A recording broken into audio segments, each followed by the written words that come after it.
Hello friends, welcome to my channel teaching by Ansari. कैसे आप लोग? आई होप आप लोग अच्छे होंगे और अच्छे होना भी चाहिए। तो देखिए, आज यहाँ पे एक लीनियर इक्वेशन का ही एक सवाल है कहीं ना कहीं। ये तो सवाल इजी है, सिंपल है, लेकिन ये रिटन होता है तो इसको थोड़ा सा बनाना सवाल थोड़ा सा मुश्किल होता है।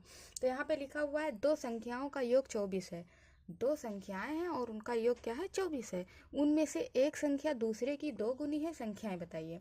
तो एक संख्या दूसरे की दो गुनी है, तो दो संख्याओं का योग, जबकि वो सब संख्या उंख्या नहीं दी गई है लेकिन उनका योग दिया गया है। तो हम मान लेते हैं कि एक संख्या जो होगी वो एक्स होगी। ये हम मान लेते हैं, एक्स ही नहीं, हम इसको Y Z A B C D कुछ भी मान सकते हैं। लेकिन मैंने माना कि दो संख्याओं का योग अगर 24 है तो इसमें दिया गया है योग। तो पहली संख्या को हम मान लेते हैं एक्स, और इसमें लिखा है कि उनमें से एक संख्या दूसरी की दो गुनी है। तो पहली संख्या की तो कोई बात नहीं, लेकिन जो दूसरी संख्या है पहली की कितनी है? दो गुनी है। तो हम इसमें यहाँ प्लस का निशान लगाएंगे। अब जब ये एक्स है तो जाहिर सी बात है दो गुनी है तो 2x होगी, और इन दोनों का योग क्या हो जाएगा? 24। अब ये सवाल बन गया। अब हमको कुछ नहीं करना है। यहाँ पे देखो, दो संख्याओं का योग 24 है।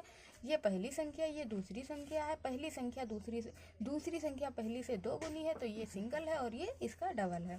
अब हम इसको सॉल्व कर लेते हैं। तो यहाँ पे x और यहाँ पे प्लस 2x, तो x और 2x मिलके क्या हो जाएगा? 3x is equal to 24। अब ये 3 इधर जाएगा तो क्या बच जाएगा? 8 बच जाएगा ना, क्योंकि 3 से हम जब इसको करेंगे 3 8 24 होता है। तो हमको निकल के आ गया कि x की वैल्यू क्या है? 8 है। लेकिन अभी हमको दूसरी संख्या भी ज्ञात करनी है।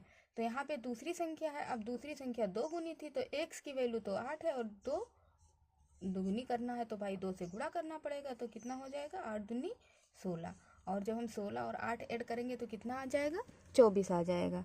तो आई होप ये छोटा सा सवाल आपको अच्छे से समझ में आया होगा। अगर अच्छा लगा हो तो लाइक सब्सक्राइब करें, बेल आइकन को प्रेस करें। Thank you.